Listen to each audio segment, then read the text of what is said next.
Good morning. So today we start the Bible, which will be the final unit before the semester break.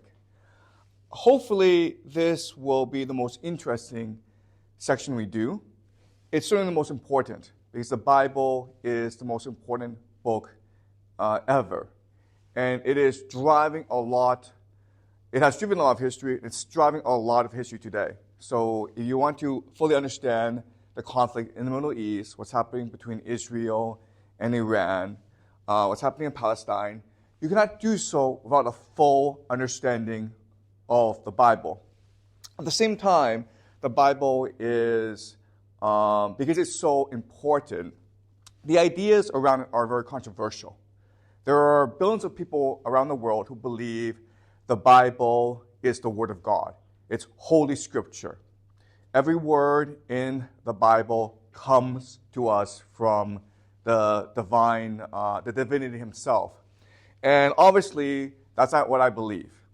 More so, I'm going to make arguments in this class that go against not only the traditional understanding of the Bible, but also the mainstream academic understanding of the Bible.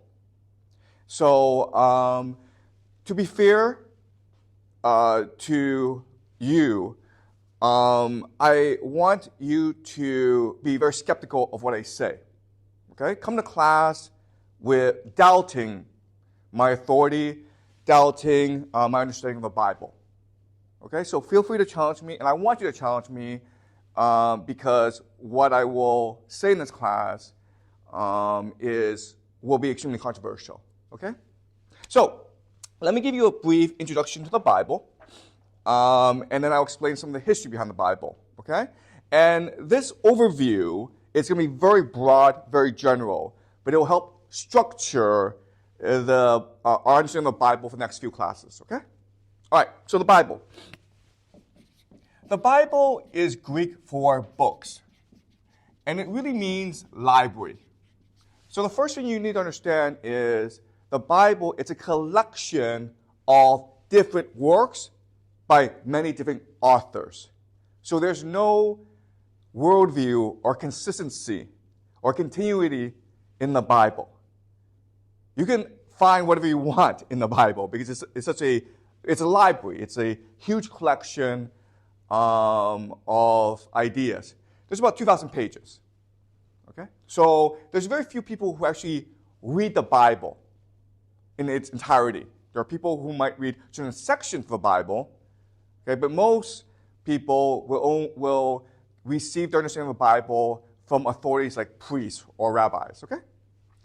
The Bible itself is divided into two major sections. The first section is what we call the Hebrew Bible. And so this was originally written in Hebrew, and this is the book of the Jews, okay? What do the Jews believe? They believe in the Hebrew Bible. The Hebrew Bible itself is divided into three major sections. The first is, so the Hebrew term for the Bible is the Tanakh, okay? So you may hear some people say the Tanakh. It just means the Hebrew Bible, okay? The Tanakh is T and K. And this is the Hebrew term for certain ideas. The T stands for Torah or teachings. So this is the laws of the Jewish tradition. Okay? For example, the Ten Commandments, right? Second is N, which means prophets. And the prophets themselves are divided into minor and major. So in Rome, the people who are most admired are the generals, right? Julius Caesar, Pompey. In Greece, the people who are most admired are the poets, Homer and the playwrights. In the Jewish tradition, the people who are most admired are the prophets. These individuals who speak the truth of God. They're social critics, and they're people who challenge the authority of the kings in order to promote the laws and teachings of God. Okay? Does that make sense? The prophets are the people who are most admired in the Jewish tradition. And the third are okay, is writings. So basically, things that don't really belong in teachings and prophets, but which have some cultural or religious significance to the Jewish people. Okay? So this is the Hebrew Bible. And then we get to the New Testament, which is something that only Christians believe. All right? So Jewish people do not accept anything in the New Testament. The New Testament calls the Hebrew Bible the Old Testament. Okay? Why? Because the Old Testament is the promise of salvation. Okay? The promise of Jesus Christ. The New Testament is the deliverance or the fulfillment of this promise in Jesus Christ. Okay? It's a coming and the work of Jesus Christ. The New Testament itself is divided into many different works. It's a lot smaller than the Old Testament. So there are the Gospels. The Gospels is Greek for the good word. And the good news is that Jesus is on earth. And he's here to deliver us from our sins and our suffering. There's letters, mainly by someone named Paul. And these are the work of Jesus' apostles after the death of Jesus. They go around the world and they promote the gospel of Jesus, the good news. Okay? And this is about what they do. And then there's some other books as well, but the major one is called Revelation, which is about the end of the world. And it's the idea of the second coming. How even though Jesus is dead, he will return and he will bring peace, eternal peace, to the world. Now, from the Bible, an interpretation of the Bible comes the Quran. And this is the basis for Islam. Okay? So eventually we'll do all three. The Hebrew Bible, the New Testament, and the Quran. But we'll start with the Old Testament, the Hebrew Bible. Okay? So the Old Testament, the Hebrew Bible, is what we'll start with. And to do so, I will have to teach you a lot of history. And this history will be extremely broad. Okay? But over time, I will be more precise. I will go into specific details about this history in order for you to better understand the Bible. Okay? There are three ideas about the Hebrew Bible that Jews believe, the Jews today believe, which are not true. Okay? The first idea is the Hebrew Bible, the Jewish religion, has always been monotheistic. Meaning, the Jews have always believed in one God. His name is Yahweh. And he is the God of the Jews since Abraham, who is the patriarch of all Jewish people. Okay? That's what Jews believe. I will show you this is not true. In the beginning, Jewish people, like everyone else, were polytheistic. Okay? Monotheistic is a modern idea that has been retroactively put back into Jewish history. Okay? So that's the first myth that I will correct. The second myth that I correct is that Jewish history or the Jewish religion has been continuous for at least 3,000 years, possibly 4,000 years. Okay? And what I will show you is that's not true.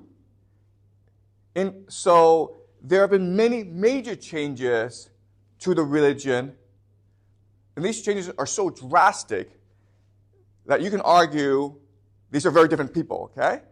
So the Israelites, the people who founded the religion, are very different from the people we call Jews today.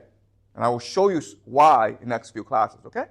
That's one really important idea you need to understand. The history of the Israelites and the Jewish people are not continuous. All right? Okay? Does that make sense? Okay, any questions so far Are you guys following along? Okay.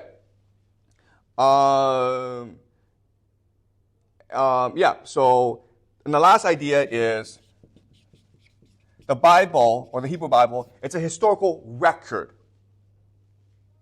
And what I will show you is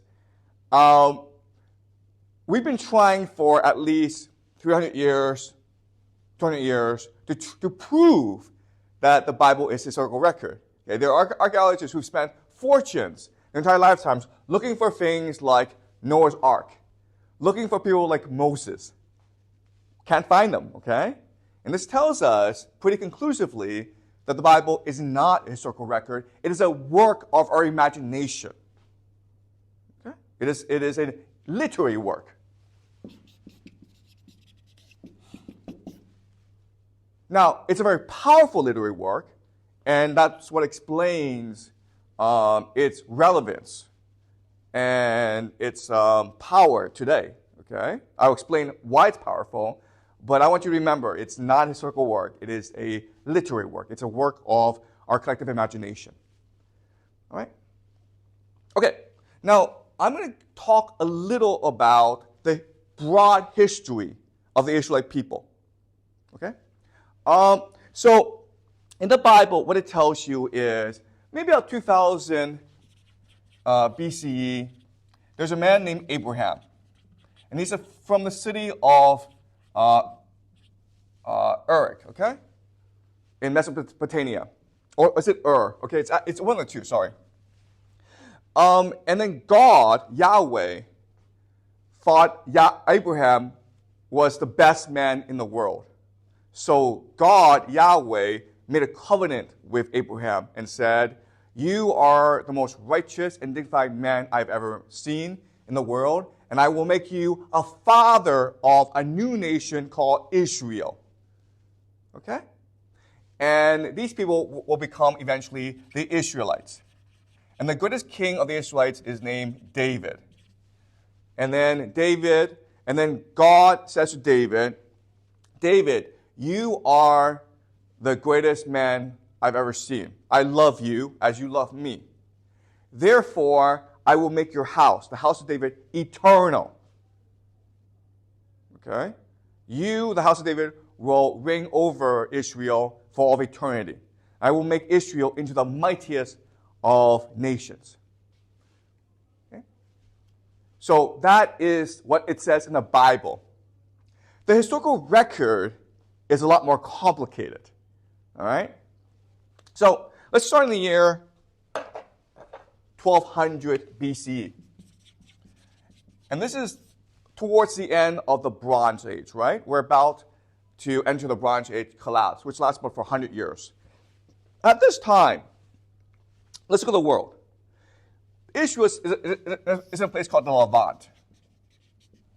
And the Levant has always been important because, as we discussed in previous classes, Levant was one of the first centers of agriculture. So Jericho is in the Levant. But it's also important because the Levant is where three major civilizations and empires meet, okay? They are the crossroads or the nexus of empire. These three empires are Egypt, which, again, for most of its human history has been the wealthiest and the most powerful nation, okay? Over here is Mesopotamia, which is the creative civilization. This is where human civilization first developed mathematics, writing, astronomy, architecture, okay? And up here are the Hittites, or Anatolia.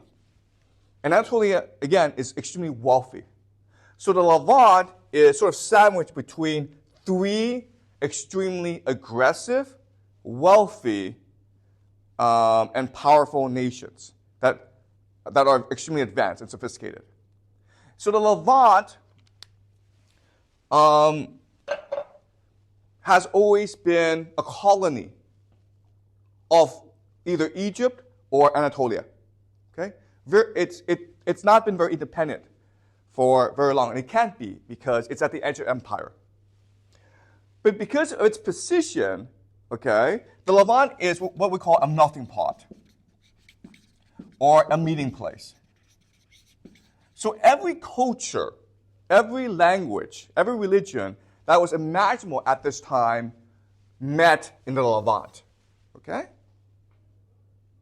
Mainly for trade purposes, right? Because, again, Egypt and Mesopotamia are extremely wealthy. From the Levant, you can go across the Mediterranean into all of Europe and into northern Africa.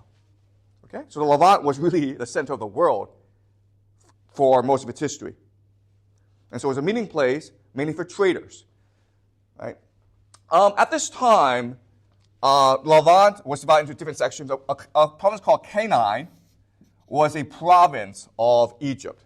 And Canaan was special to Egypt because the Egyptians loved two things. They loved wine, they loved olive oil. And the Levant was very good at harvesting both good wine and olive oil. So, but the Egyptians didn't really like to go outside Egypt. So the people administrating the Levant were local elites tied to Egypt, but also foreign mercenaries. And these foreign mercenaries were from as far as Greece. Okay? And we know this because we've discovered Greek pottery that dates back to this period. These foreign mercenaries would then intermarry with a local woman because, as you can imagine, these are young males. Okay? You also had lots of nomads living in the Levant because of Arabia, right? Okay? Lots of nomads, people we call the Bedouins. You also had people living in the hills of the Levant, the hill people. Then you have these cities, okay? The Canaanites. You also had, believe it or not, Egyptian priests living in this area. Why would they live in this area? Well, because they had a certain religion that was considered heretical or controversial in Egypt, so they had to leave to practice their religion. Or maybe they were priests who got into a political struggle, and as such, they were exiled to the Levant. Okay? So, does that make sense? The Levant, it's not at this point a nation. At this point, it's really a meeting place, a melting pot of cultures, languages, and religions. It's as diverse as can be. And historically, this has always been the case. Right?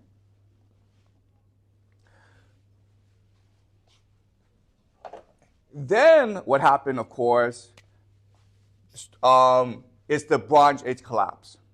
The thing about the Bronze Age collapse is you have this massive migration of people looking for food, right? These are called the sea peoples. They're basically like pirates.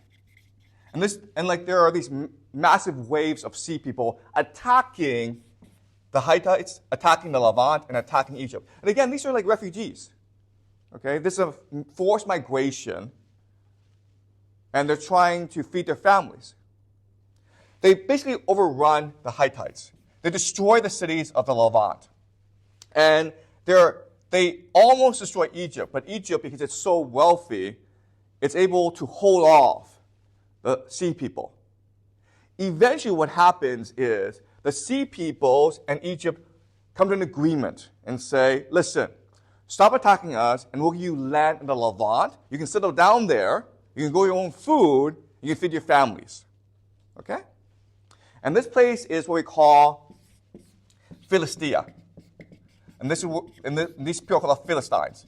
So these are basically the sea peoples, mainly Greek, actually. There are a lot of Greeks among the Philistines. But this creates a problem for everyone in the Levant, because now you have a foreign presence that is very aggressive and expansionist. Okay? So now the people in the Levant need to come together and fend off this threat from the Philistines. They also have these neighbors as well, these other cultures that keep on attacking them. Okay? So these are extremely diverse people, and So what they agreed to do is elect a king to lead them in war against the Philistines. And this person is named Saul, King Saul.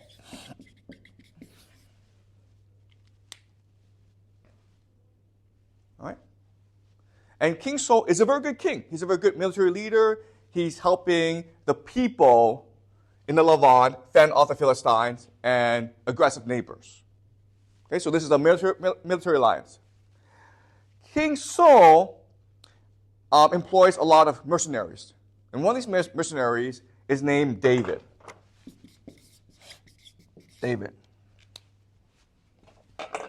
David is an extremely capable, charismatic soldier who develops a following. David, as you can imagine, because he's very charismatic, is also very ambitious. And eventually, he has a falling out with Saul, okay? David is Saul's best general, best soldier, but David is too ambitious. And Saul sort of suspects David. So what David does is he runs off and joins the Philistines. Okay? He's not fighting for the Philistines. What's really important for us to understand, and I know it's a hard concept, okay?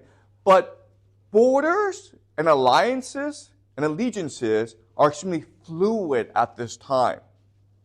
If it benefits me, I'll fight for you. But if it doesn't benefit me, then I'll betray you. Okay? There are different factions within all alliances. Okay, so the Philistines are divided among different ethnic groups. The people in the Levant are divided into different political factions. You have these hill people, you have these nomads, you have these foreign mercenaries, and they're fighting for different reasons. So these alliances are always shifting, okay? So David goes off and fights for the Philistines. King Saul and his sons are eventually killed in battle. And David sees a political opening.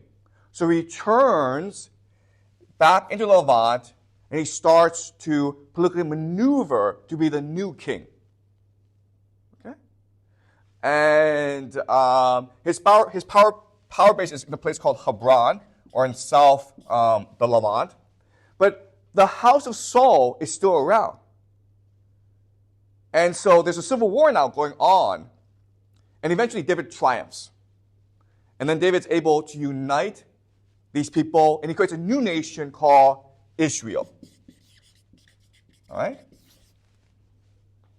And then Israel is able, under David's leadership, is able to basically put down any aggressions from its neighbors. And they're able to build an empire, a small empire, okay? Nowhere near Egypt, but it's an empire. All right? So this is what we know from the archaeological record. But David is so charismatic that when he dies, his son Solomon is not able to hold the empire together. So what happens is Israel divides into the northern kingdom and Judah, which is where the house of David is. Okay. Now again, the Levant is a very important strategic location. So as these empires, major empires, start to consolidate the power, they want to take over the Levant. Okay? So the Assyrian Empire comes in and destroys the northern kingdom. And then eventually, the Babylonian Empire will come in and destroy Judah. Okay? The Babylonians will take the Israel elite, basically the royalty, and force them to go to Babylon, where they will be held as hostages or captives.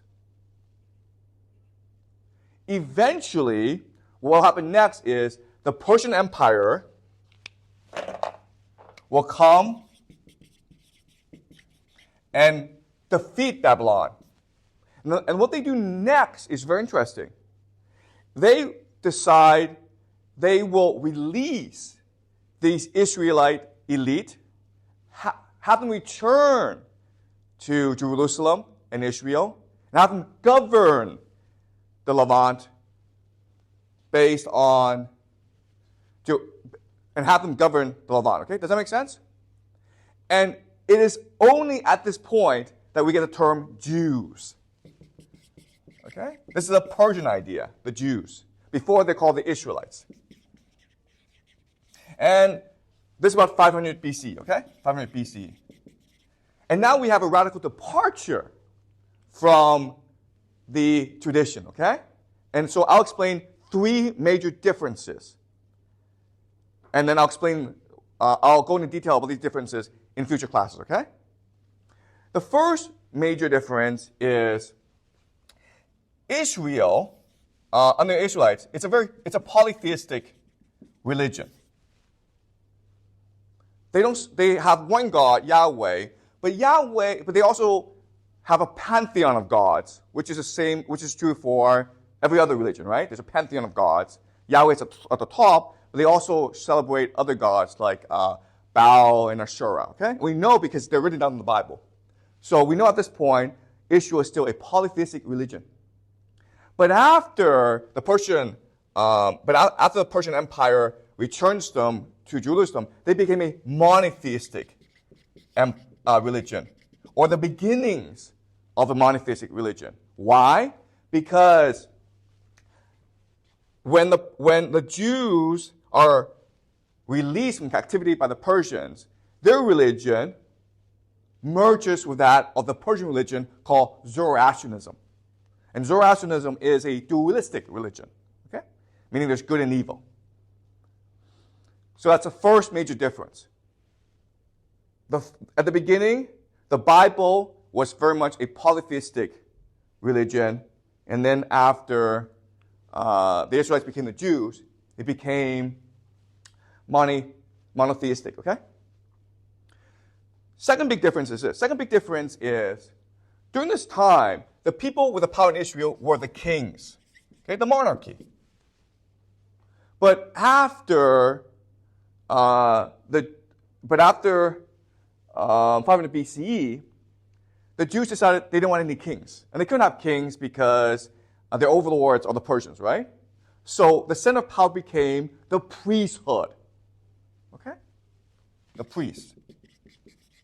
The people with the absolute authority are the priests, not the kings. There are kings, but the kings are not subservient to the priests who speak on behalf of Yahweh. Okay? Because now it's a monotheistic religion.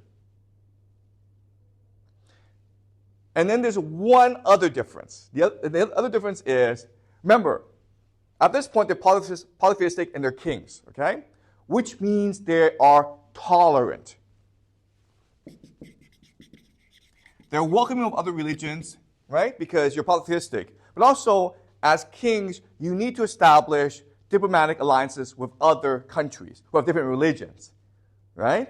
So when you marry someone from another political dynasty, you also are marrying into that religion. Does that make sense? So Israel, under the kings, is a very tolerant religion. But if you're run by priests, right, you become intolerant because you insist that your religion is the best. Okay? And that's why, after the Persians lost control and the Greeks came in to the Levant, this is the Seleucid Empire, okay? The Jews rebelled against the Greeks because the Greeks were polytheistic and the Jews considered themselves monotheistic, okay? They refused to acknowledge the culture and the religion of the Greeks. And then things got really bad when the Romans came in, okay? Does that make sense? Okay, so this is the history of the Jewish people up until the birth of Jesus, okay? Any questions so far? Do you guys understand what's happening?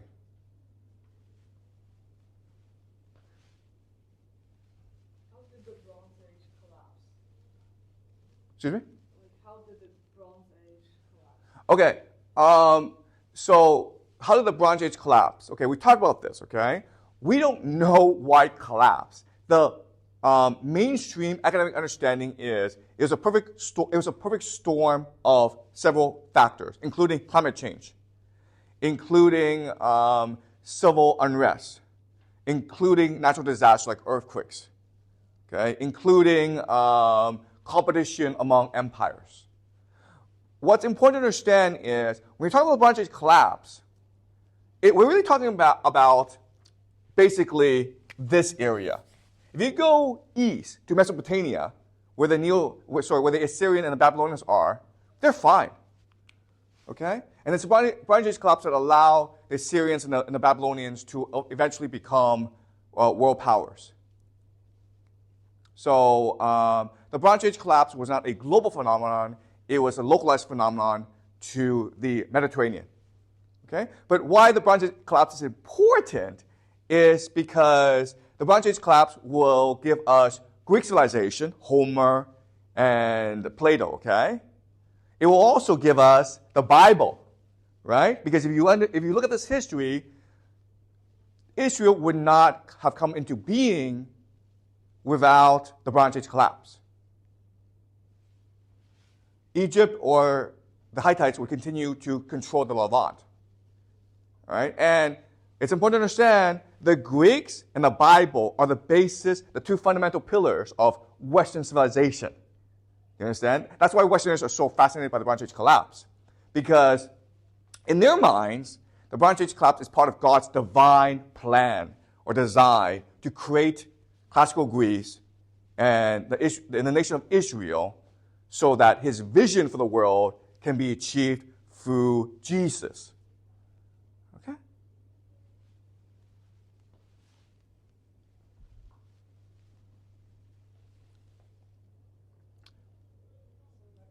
Yep.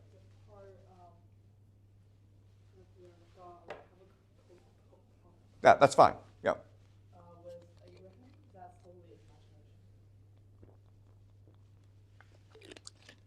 Okay. So that's a good question. So the argument I'm trying to make to you is the Bible says Abraham is a patriarch of the Israelites.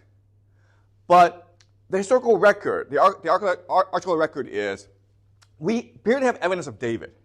We have absolutely no evidence of anything before David. Okay? So I think David is the founder of the nation of Israel, not Abraham. Next class, I'll explain to you why they constructed this mythology, okay? All right? But first, I want to give you a broad overview. All right? Next class, I will explain to you where these ideas, Abraham and Moses, came from. It'll make sense when I explain it to you. Okay? But do you guys have any more questions before I go on? Yep. Can you clarify on how the Israel religion merged with Zoroastrianism that made them? Okay. Right. Okay. Okay. So, what happened during the Persian period, right? Okay. So at this point, the religion of Israel is no different from the local areas.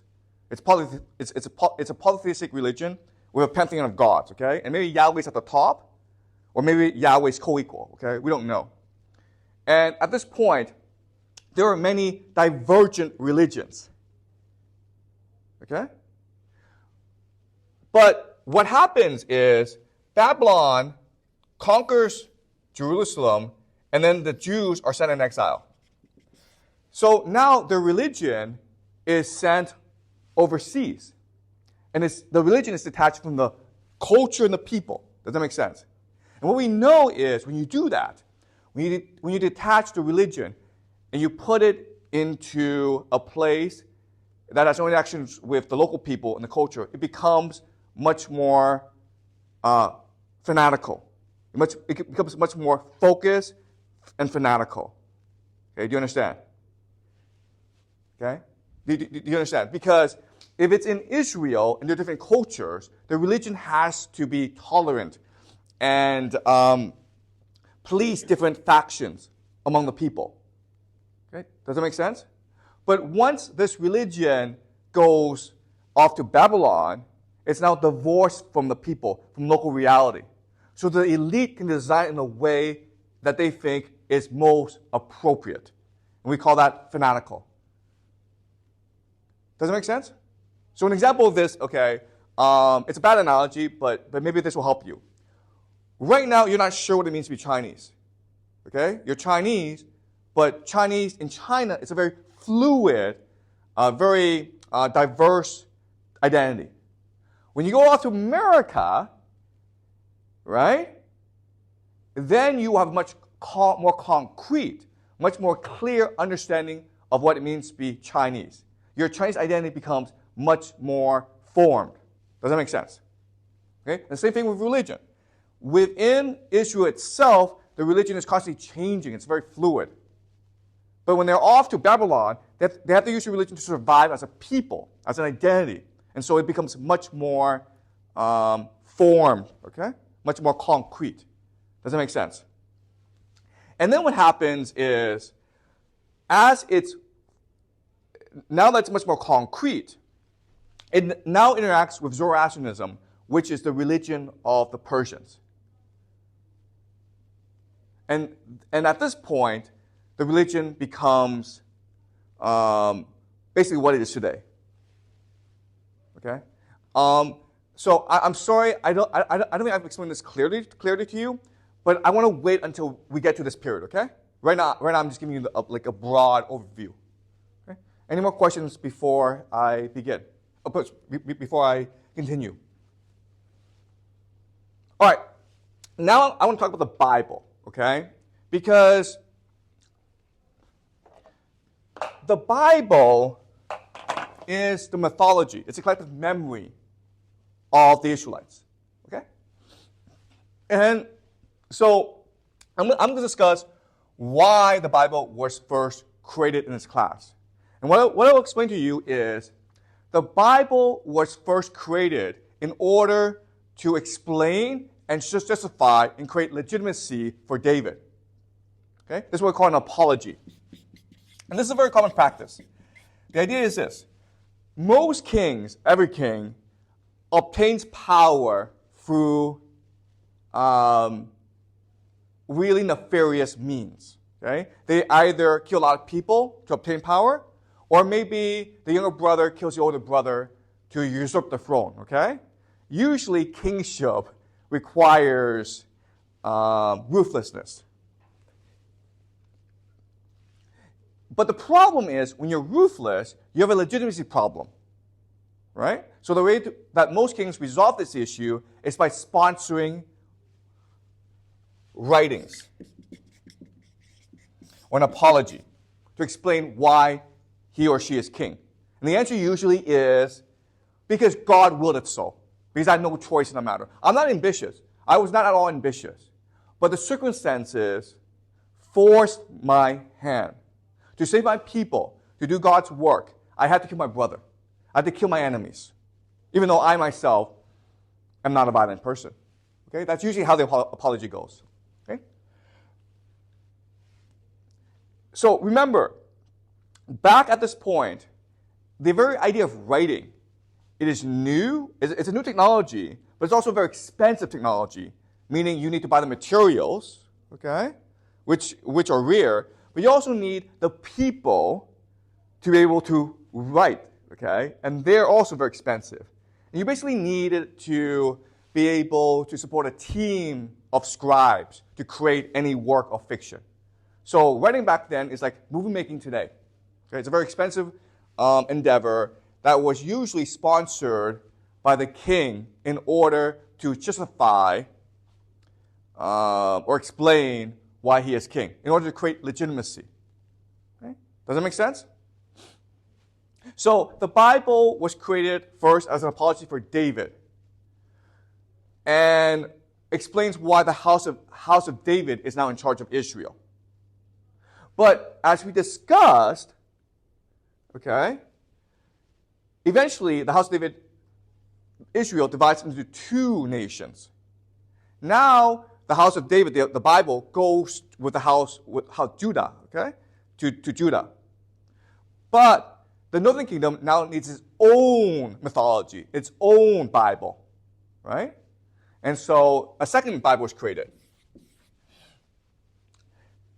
The people who are in charge of the Bible, the priest class, are interested in promoting their own interests, mainly in the importance of ritual. It doesn't make sense? Like, what are rituals? Why do we need them? Why are priests important? Then you have people at this point in the Babylonian captivity looking back at the history of Israel and trying to figure out why the House of David collapsed. And their answer is because the Israelites refused to follow the will of God. Because the Israelites became polytheistic or they became immoral, okay? Does that make sense? In other words, the Bible at this point are divided into like 4 major factions or schools, okay? The school that supports the House of David, the legitimacy of the House of David is called the J school, okay? The J school. Don't worry about this. I'll explain to you next class what these things mean. The people who support the northern kingdom as legitimate house of Israel is called the E school. E. The school that supports the power of the priests are obviously called the P school, okay, for priests. And then the school that tries to go back in history and examine why Israel fell, and which believe it's because the Israelites betrayed God. These people are what we call the D school, okay? The D school. So E, G, P, and D. And these are just 4 of the major schools. There are other schools as well. All right? And so at this point, the Bible is divided into like 4 major schools or documents controlled by different factions. When the Persians take over, okay, they insisted, you need one religion, guys. You need one document. And so all 4 were put together to create the Bible. Well, the way they did it was very interesting. All they did was just put them together, okay? You understand? So if you read the Bible, it's like A, B, C, D. A, B, C, D. Okay? So one line is from the E school, the next line is from the J school, the other line is from the P school. It's very confusing to read. If you don't understand this history, it is impossible for you to read the Bible. I'm not sure if you've tried to read the Bible, it's not readable. Okay? So why would they do this?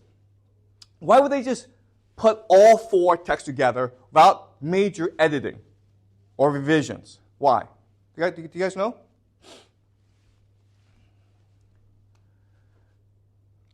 Why would they do that? They just made a complete mess of the Bible. But why would they do that? Okay, so let me explain. The first major reason is most people didn't read or write back then. So the Bible itself didn't really matter. What mattered was the oral explanation of the Bible controlled by the priest class. Does that make sense? The people didn't read the Bible. So how the Bible was actually written was not that important. It was important for the priest to have access to the Bible, okay, but the people didn't actually read the Bible. That's the first reason. The second, more important reason is because the Bible is political real estate. And I want you to remember this idea, okay? It is the most valuable political real estate in the world. Everyone wants to be in the Bible because to be in the Bible gives you legitimacy. It gives you power, right? So, if you're a king, you have 4 sons who all want to be king, well, your best solution is to divide the kingdom among the 4 sons, right? Same with the Bible. You have 4 extremely powerful schools and political factions. So the best way to resolve the issue is just to say, listen, we'll put you all in the Bible together, okay? And when you merge them, it's a lot easier than if you just try to do it by order, okay? Like E school goes first, and J school, then P school, then D school, okay? They just put them all together. Does that make sense? Okay, so this is a very important idea. The Bible is the most valuable political real estate in the world. Everyone wants to be in there. And what ideas you can find in there will ultimately shape human history. Okay? Any questions so far before I continue? All right.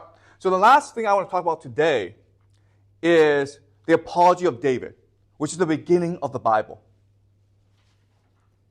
Okay. So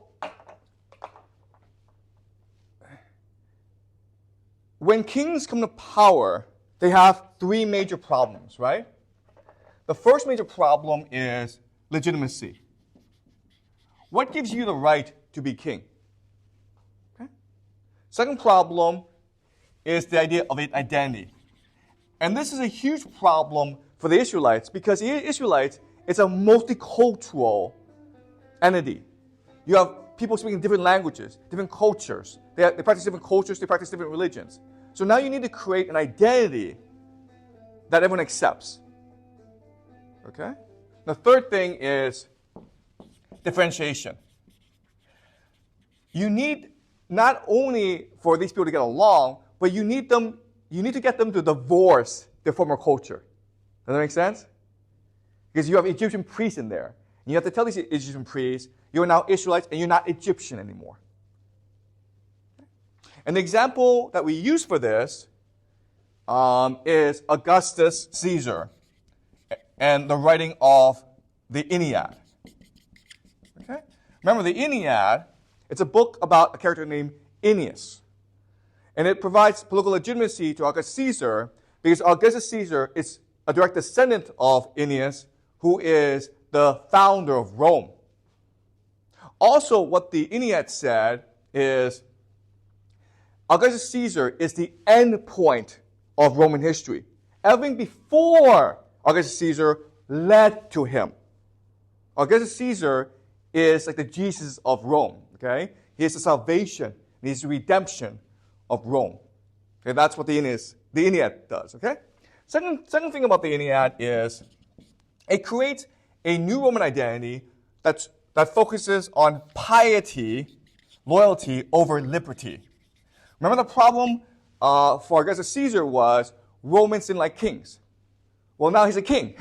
So how do you get people to obey? Well, you tell them piety is more important than liberty. All right?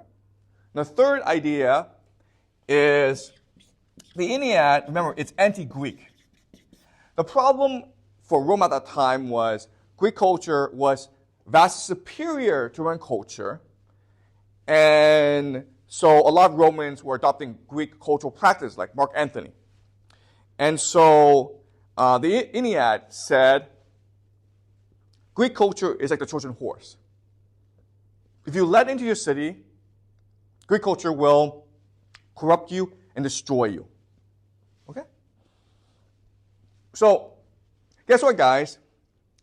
Every king has to resolve all three issues, okay? Legitimacy, identity, and differentiation. And that's what David is trying to do with the Bible. Okay, so I'll give you three examples, three stories from the Bible that illustrate David's quest for legitimacy. Next class, we'll talk about identity and differentiation and how the Bible achieves that, okay? But for this class, I want to focus on legitimacy. So, now that David is king, a lot of people don't think he's legitimate. Why? Because he ruthlessly tried to usurp the throne from Saul, right? Saul is the king that everyone picked or elected. And he was a good king. He was good at war. He was someone that most people liked. And David stole the throne from him, okay? So now, what is David's problem, now that he has a throne? Others will try to steal it from him, right? You understand? Because if you, David, if you set the precedent, if you steal the throne, then others are now empowered to steal the throne from you as well. Okay? So the first thing the Bible does, the apology for David does, is show us David loved Saul. He was not at all ambitious. He cared only for the well-being of his king. Okay? And so one story that illustrates this, there are actually many, many stories in the Bible that does this, but one story that illustrates this is this. So Saul thinks David's trying to kill him. So he's chasing after David with his army, okay, trying to kill David and his followers. One day, Saul is alone in a cave, praying to God for deliverance. David sees Saul alone, and he sneaks up behind Saul. Then he takes his sword and cuts a piece of Saul's clothing. Okay? And then David disappears. Saul leaves the cave, and then David rushes to him and says, Saul, my king, I beg of you, give me a second. Let me explain to you. Back then in the cave, I could have killed you. This is a piece of clothing to prove I could have killed you. But I didn't, because I love you, because I'm loyal to you. I would never kill you. And then Saul says, oh, this is proof that you never meant to kill me. Okay? And this is a story in the Bible. Obviously, this story cannot be true, okay? But this is what the Bible is trying to do. It's trying to first show us that David is not all ambitious. In fact, the entire apology of David is focused on the lack of ambition of David. Okay? So that's the first story. Let's look at the second story. Okay? The second story is this. Saul is dead, and his son, who's a young man, comes into the throne. There's a general named Abner, okay? Abner, who was loyal to Saul, but now that Saul is dead and David is very popular among the people, Abner sees the political winds changing, and Abner tries to align himself with David. So Abner writes a long letter to David and saying, listen, I will swear loyalty to you, and will end the civil war between the house of Saul and the house of David. You will unite Israel. And then David writes back and says, yeah, come to me. I'll give you a feast, and then we'll be friends. And so Abner comes, David gives him a feast. And then as Abner leaves, he runs into David's general named Joab. And Joab and Abner go a long way back, okay? They were friends, they were enemies. Abner killed Joab's brother. And in an act of anger, Joab stabs Abner to death, okay, and Abner is dead. And once Abner is dead, the house of Saul basically gives up, and David is able to unite Israel. Okay, now that's the story in the Bible. David is so angry by this that he curses Joab, and he gives Abner a great funeral. Right? Because David does not want to betray his friends. Why is this story wrong or completely made up? It's not made up, but it's what we call spin, right? Clearly, Abner and David had a feast together, and clearly Joab killed Abner. But why is the Bible version of this event wrong or incorrect? It can't be true. You guys know?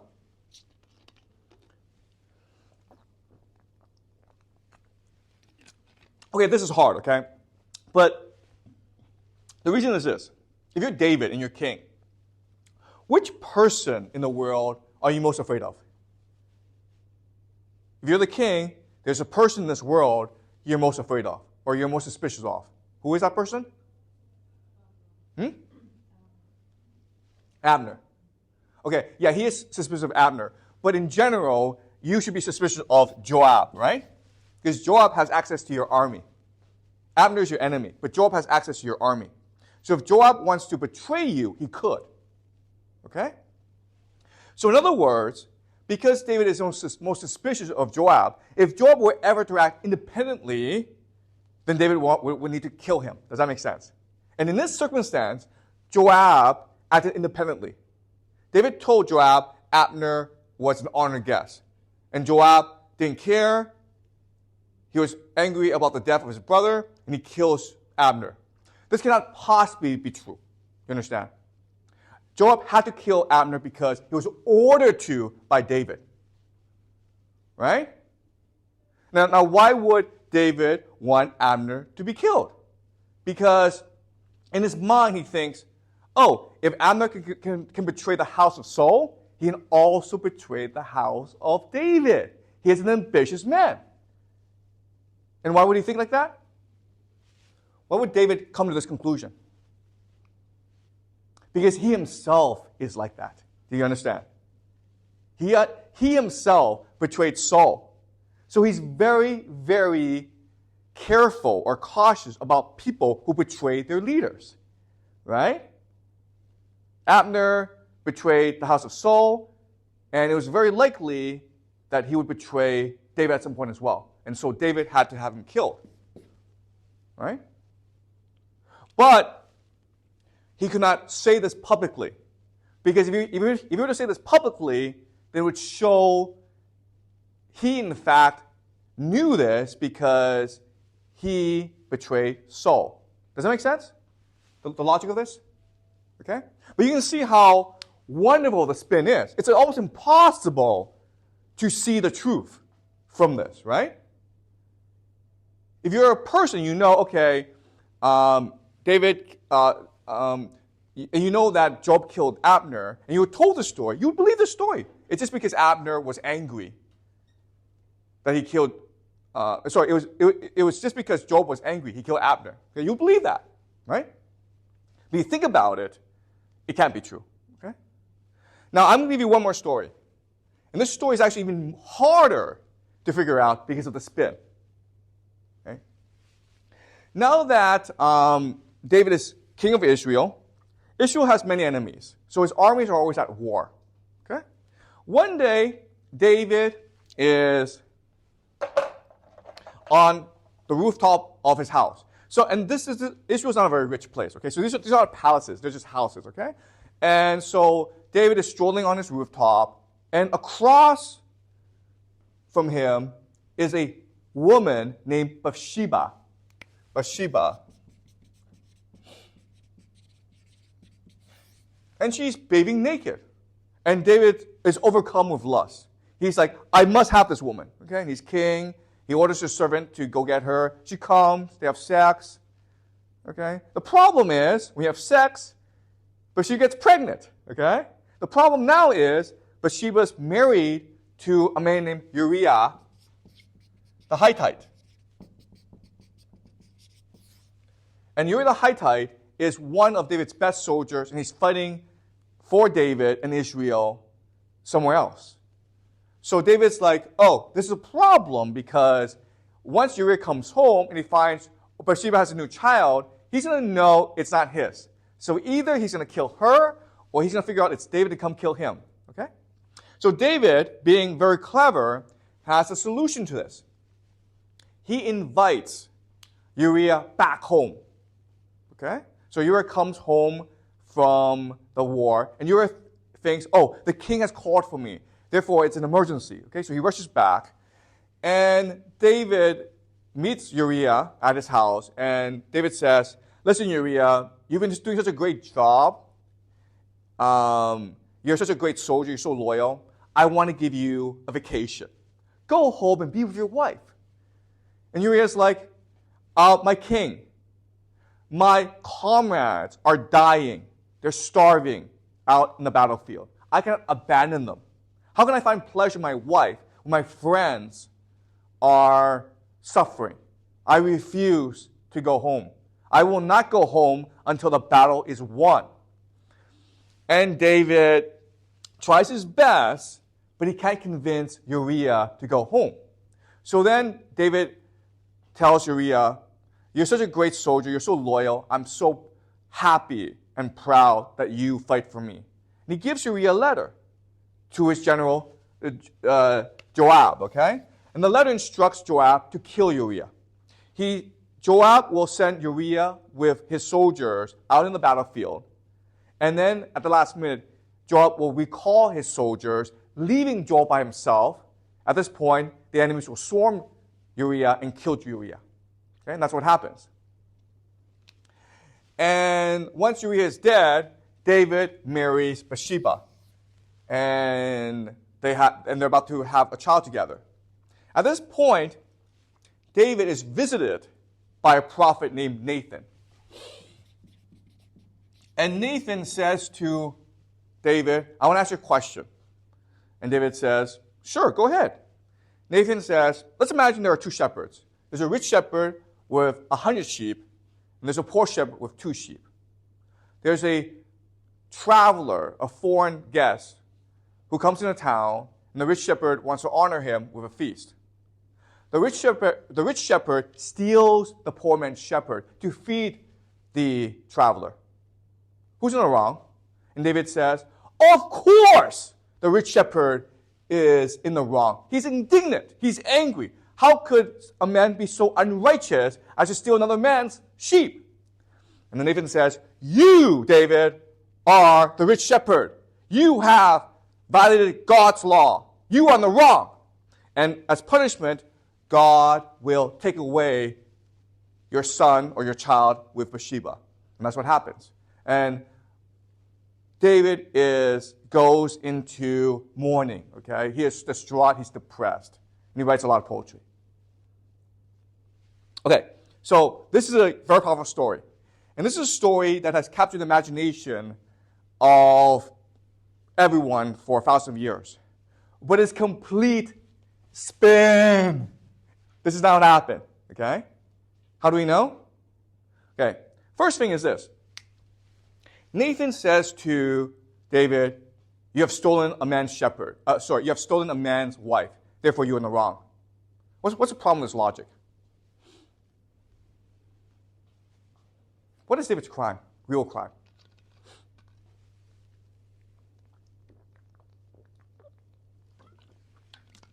Guys, he killed Uriah. Right? You understand? You've forgotten this fact. He had Uriah killed. That's the real crime. He killed Uriah. Yeah, he slept with Bathsheba. That's bad. But it's much worse if you murder someone, okay? So another question then is, why would he murder Uriah?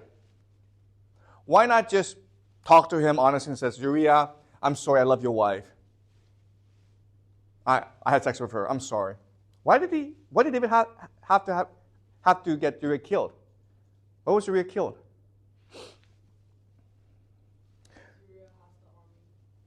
Yeah, because the army is loyal to Uriah, right? So why would David fear Uriah? Because Uriah is a popular, brave soldier, just like David. And David used his popularity in order to usurp the throne from Saul, right? Therefore, David thinks Uriah could do the same thing to me. Therefore, I have to get him killed. In other words, this Bathsheba thing must have come later to disguise the fact that David killed Uriah because he feared Uriah's popularity. Does that make sense? Right? You see how clever this story is? The historical truth must have been David feared Uriah's popularity. And he needed to get rid of Uriah. So he concocted this plan. And then, after he killed Uriah, he needed to explain to his army, okay, who loved Uriah, why this happened. And then they was like, oh, because I fell in love with his wife. I couldn't control myself. I'm just a man. Okay? God is God. I'm a man. I'm a king. I can't be God. I can't control my emotions. Right? Does that make sense? But the irony of this is because David is working so hard to disguise his ruthlessness, he's creating very powerful literature. He created a very powerful story that has captured the imagination of readers for a long time. And you think about it, you think a lot about the story, it unleashes a lot of ideas in you. Okay?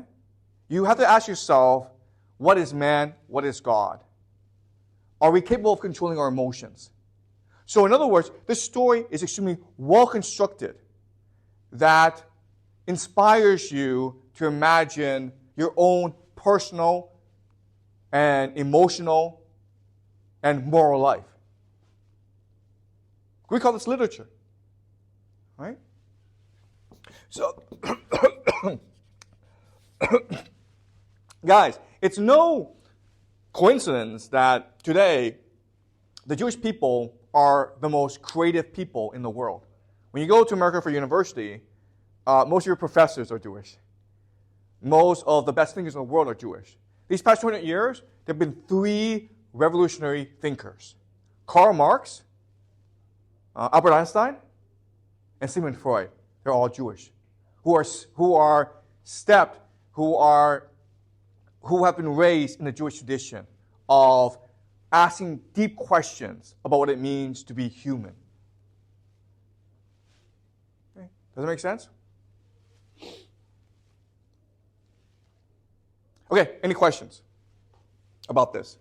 So why would people during that time believe like the apology of David? Okay, that's a great question, okay? So the question is, why would people believe this apology of David? And, well, the answer is most didn't believe the apology of David, okay? Most were very clear about David's ambitions. But when you're king, you need to impose your reality on others, okay? So this is why this is written. And so it was written for people who were part of David's political coalition. Do you understand? His enemies wouldn't believe this, right? But it was basically meant to appease or convince those who want to believe David. Does that make sense? Okay, spin. And it happens today, guys. When you watch the news, it's spin, right? It's distorting reality. And so most people will believe the media, right? There are some people who will never believe the media. Like, I don't believe anything the media tells me, whether it's Chinese media or American media. I know a lot of history to understand the media is distorting reality, okay? But most people will believe this because they have absolutely no interest in not believing it, right? David's king. If you don't believe it, then you have to believe your king is a murderer. Okay, does that make sense? Yeah, Echo? What's the mainstream understanding of this story? Oh, yeah, that's a great question. Okay, this is really important. What's the mainstream understanding of the story? So the mainstream understanding of the story is it has to be true. Why? Because it puts David in a bad light. Do you understand? And it shows the genius of David because David is wrestling with his own morality. David is being honest. Right? So the mainstream understanding is David is a poet king. He's a man who prays constantly and engages in a process of self-reflection. And that's what makes David great. Okay? He's constantly praying to God. In fact, the Bible just goes on endlessly about this, how David is constantly in communication with God. And in this communication, he's praying and asking for light, for truth in his own weaknesses, okay? To be delivered from his failings as a man. And the Bathsheba story is emblematic about this, because why would a man make this up, right? Well, I've told you why, but most scholars don't see that. Most scholars think, okay, well, this Bathsheba story puts David in the worst possible light, therefore it must be true, and therefore it shows us David is a poet king who is constantly thinking about his own moral failings. And so he's an inspiration to his people. Okay? That's the mainstream understanding.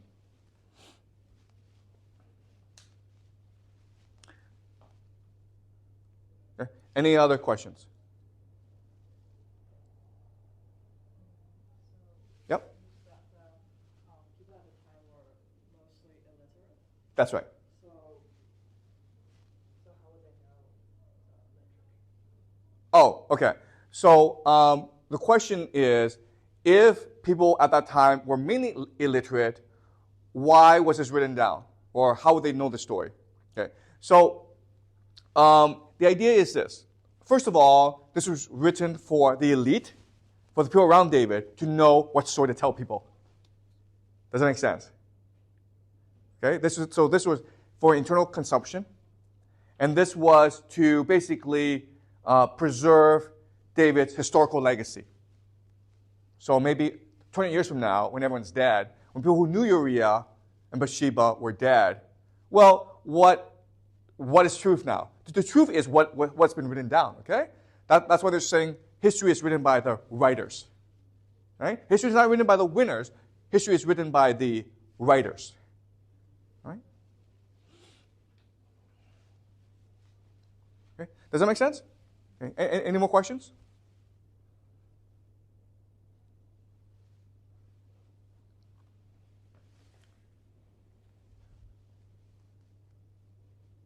Okay, great. So next class, we'll continue the Hebrew Bible, okay?